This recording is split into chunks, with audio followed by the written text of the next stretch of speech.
How's it going, Preston Outdoors fans? Got my fiance's little cousin Zane out here. We're doing some bass fishing, and I thought it'd be a great day to kind of come at you guys with a technique-based video. And today we're going to be talking about flipping and pitching a jig. So today I'm going to be fishing with a black and blue jig, simply for the fact that there is a big algae bloom going on in the lake today we're fishing, so the water's really, really green, especially on top. There's a nice thick coat of green slime, and the lake's kind of turning over as well. So today I got a 3/4 ounce jig here. Don't even know the brand. It's also got a little rattle in there that helps for when it's making bottom contact. And again, as per usual, on my back of my jigs, I'm throwing a green pumpkin with red flake, one of my homemade craw trailers on there. Today I'm going to be using the KastKing Perigee 271 medium heavy bait casting rod. I got this with a KastKing Speed Demon 9:3:1 gear ratio reel.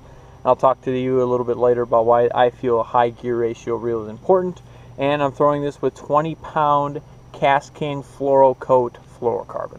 So Zane and I are out here trying to catch some bass. He's catching some pike. I've caught a couple pike here and there, but I'm using this jig. He's been using a chatterbait, but I want to talk to you about the jig bite, kind of what we were finding today.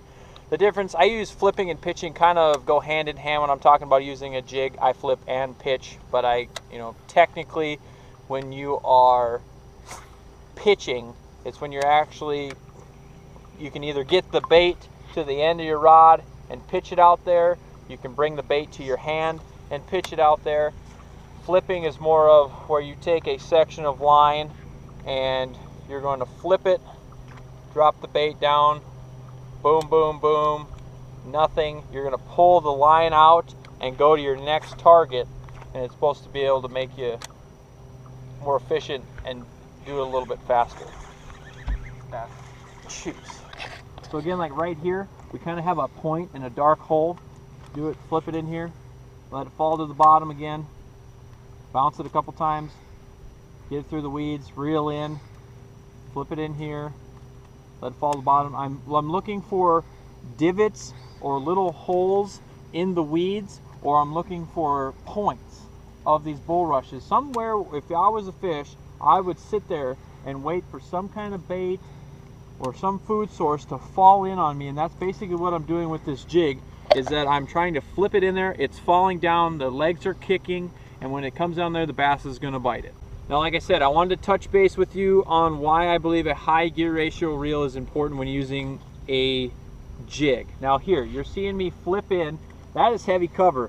Bulrushes are strong, strong weeds, and it's going down to the bottom. That bait is falling down to the bottom. It is falling to the fish to where when I set the hook, when I get a bite, I'm going to need as much help as I can from the strong rod to get their head turned up. And then once the head's up, not allow them to, one, charge the boat, or two, charge into the weeds or charge under a dock per se, to where I can have this reel wind up really quick and keep the tension on them and steer them to me in the boat. And I feel that's very important. A good sensitive rod, but one that's strong enough to where you can get it out of there. So that's what we're going to do here. We're going to go along these bulrushes. We're going to flip and pitch here with I'm going to flip and pitch with this jig, and maybe even some docks if we find some, and hopefully we can get some fish for you guys.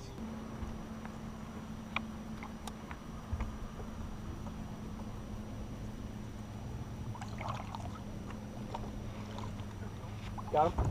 Bass? Oh yeah. Oh yeah.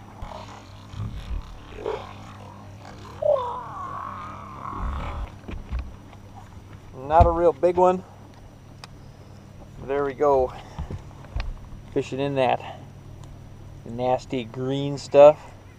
Again, that's why I went with a black and blue jig. This one's got the rattles on it, like I said before. Oops. Not a huge one. No way you called it. Oh, that's a big one. Oh. Get him out. Get him out. Get him out.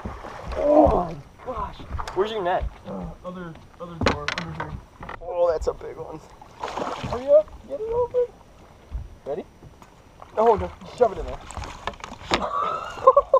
Oh my goodness. Did I not say that? Folks at home. Folks at home, I said I'm going to catch a big one underneath this dock, turn the camera on.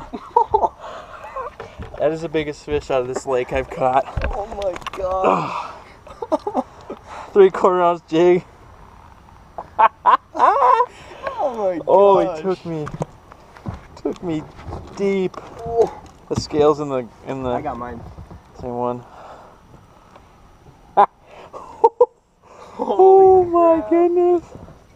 Look at that largemouth. That's why you flip and pitch a jig. Well guys, that's where we're going to end this video. Catching this nice, it was 21 inches, 5.5 pounds. Flipping and pitching that jig.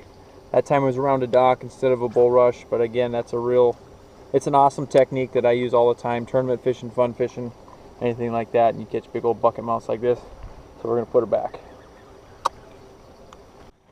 So there we go. That was an awesome fish to end on, and it was pretty special. Also, like I said, flipping and pitching the jig. Since we have a little bit dirtier watercolor today, we are allowed to get a little bit closer to these fish to flip into them or pitch into them, and not necessarily have to make long casts.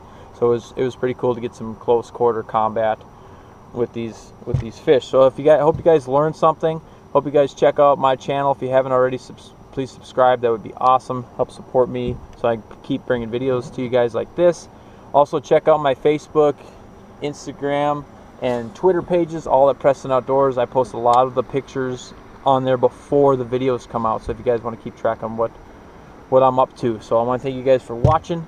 I want to thank you guys for just being supportive of this channel. It's growing even more and more than I even expected it would from the beginning. So I want to thank you guys for that.